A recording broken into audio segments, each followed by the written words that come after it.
صباح الخير. اليوم عندنا هاي احد المواقع ان شاء الله راح نبلش بيها فرز عسل السدر. طبعا هذا الموقع ثابت، يعني بعد ان ننقل الاشجار السدر نرجع لهنا ان شاء الله راح نراويكم عملية فرز السدر.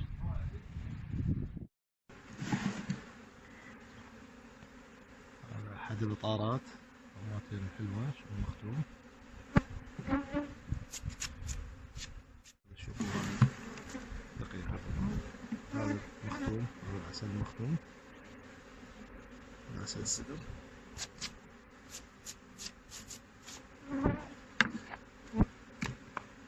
وان شاء الله ساح نراويكم بعدين طريقة الفرز والتصفية مراحلها.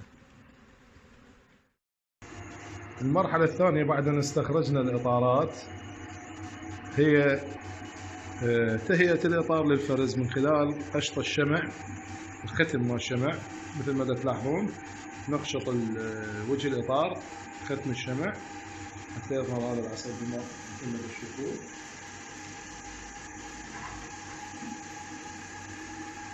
بعدين المرحلة اللي بعدها هسه حاليا بعد عندنا مرحلة التصفية.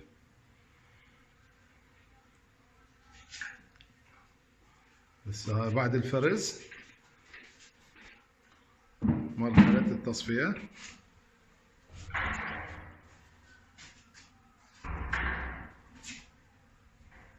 هاي مصافي ستين ستيل، وهاي القزانات ايضا ستين ستيل غذائي. راح نخلي العسل مثل ما تشوفون بهالشكل. نتخلص من الشوائب، النحل الميت، الشمع، الشوائب الاخرى اللي تظهر بالفرز راح يطلع عندنا ان شاء الله. هذا العسل هذا صافي